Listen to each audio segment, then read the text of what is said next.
پس منظر میں، اس بیکگراؤنڈ میں جناب محمد الرسول صلی اللہ علیہ وسلم کو خصوصی اجازت دی گئی کہ عام مسلمانوں کو 4 اور آپ کو 4 سے زائد جتنے آپ چاہیں آپ کو نکاح کرنے کی اجازت، اس لیے کہ سماج کے مختلف طبقات سے، سماج کے بچھڑے ہوئے طبقوں سے آپ بیاہ کر کر لڑکی کو لائیں اور اس لڑکی کو اس کا حق دیں، بیوی بنا کر، تو اب یہ عورت اپنے سماج، سوسائٹی اور معاشرے میں جائے گی، کہے گی آقا نے مجھے کتنی آزادی دے رکھی ہے، آقا میرے ساتھ ایسا سلوک کرتے ہیں، آقا میرے سامنے مسکراتے ہیں، آقا کبھی میرے سامنے غصہ نہیں کرتے، آقا بکری کا دودھ خود دوہتے ہیں، آقا جب میں روٹیاں بناتی ہو میرے بیل کر دیتے ہیں، تو وہ سماج کی بگڑی ہوئی عورت جب اپنے سماج میں جا کر آقا کے کردار اور کیریکٹر کو پیش کرتی ہے تو پھر وہ سماج والے عورت کو سپران دینے لگتے ہیں اور عزت دینے لگتے ہیں۔ آقا کے 4 سے زائد نکاح کرنے کی مصلحتوں میں سے یہ بھی ایک مصلحت ہے کہ آپ سماج کے ہر طبقے سے آپ نے نکاح کر کر اس طبقے تک حقوق نسوانیت کو پہنچایا۔ حقوق زوجیت کیا ہوتے ہیں، میاں بیوی کے حقوق کیا ہوتے ہیں، آقا نے عملی طور پر پریکٹیکل آقا نے اس عورت کے ساتھ معاملہ کر کر آقا اس سماج کے پاس اس عورت کو بھیجتے تھے۔ وہ عورت جب اپنے پریوار سے ملنے جاتی، سسرال جاتی اور اپنے بھائی بہنوں کے یہاں جاتی، آقا کے اس نے تو کیا دیکھا، اس نے دیکھا لڑکی کو زندہ درگور کرتے ہوئے، اور اس نے آقا کے دربار میں دیکھا آقا کبھی جھاڑو سے جھاڑ رہے ہیں، آقا کبھی چپل سی رہے ہیں، آقا کبھی آٹا بیل رہے ہیں، کبھی دودھ دو رہے ہیں۔ اما عائشہ فرماتی ہے ہمارے گھر میں آ جاتے آقا، پتہ نہیں چلتا کہ ہم کون ہیں آپ کون ہیں، اتنا سیدھا سادہ۔ اب یہ 9 اور 11 مختلف طبقات کی عورتیں 11 طبقے میں 11 قبیلوں میں جو عورت کو زندہ درگور کرتی تھی، ان کو جا کر جب آقا کی سیرت کو بیان کریں گے تو عورت کو اس کا حق ملنا شروع ہوگا، سماج اور سوسائٹی اس کو عزت کی نگاہ سے دیکھے گی۔ بہرحال ازواج مطہرات کو یہ جو آزادی ملی جناب محمد الرسول صلی اللہ علیہ وسلم جن کے وجود سے فرشتے کانپا کرتے تھے، آپ چاہتے ایک ایک عورت کو کے سامنے شیر بن کر اسے دبا کر رکھ سکتے تھے، لیکن آقا نے ان کو بولنے کی آزادی دی، آقا نے ان کو ہنسنے کی آزادی دی، آقا نے ان کو ایک دوسرے کے ساتھ چھیڑ چھاڑ کرنے کی آزادی دی۔ یہ آزادی اس لیے کہ آقا کے کردار اور کیریکٹر کو امت تک پہنچایا جا سکے اور سماج تک پہنچایا جا سکے، اس لیے آقا تو عالم صلی اللہ علیہ وسلم نے یہ آزادی دی۔ اب اس آزادی سے کچھ وہ چیزیں پیدا ہو گئی جو نہیں ہونی تھی، ایک شہد کا واقعہ، ایک راز کو افشا کرنے کا واقعہ اور ایک مورچہ سنبھالنے کا واقعہ، لیکن اللہ جو بھی کرتا ہے خیر کرتا ہے، بہتر کرتا ہے۔ کائنات کے بڑے بڑے حیوانوں کے لیے یہ کچے مکانوں کو اللہ نمونہ بنانا تھا، اس لیے ان واقعات کو اللہ کر گزارا اور اس کا صلہ اللہ کیا دیا میں انشاءاللہ کل بتاؤں گا۔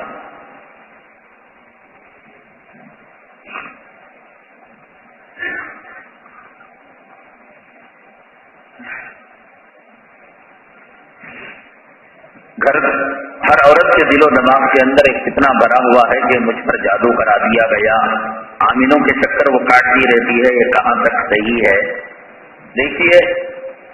انسان کی زندگی میں جو اثرات مرتب ہوتے ہیں خود اس کی بدعملی کی نحوست زیادہ ہوتی ہے۔ ایک بزرگ فرماتے ہیں کہ میرا گھوڑا بھی جب گدرتا ہے، میری جورو میرے سامنے زبان درازی کرنے لگتی ہے، میں فوراً صلاۃ التوبہ پڑھ کر اللہ سے توبہ کرتا ہوں اور استغفار کرتا ہوں اپنے گناہوں سے، اور میں سمجھتا ہوں کہ میری بیوی کی نافرمانی اور میرے جانور کا بدکنا اللہ کی نافرمانی کی وجہ سے ہو رہا ہے۔ تو ہماری جو خواتین ہیں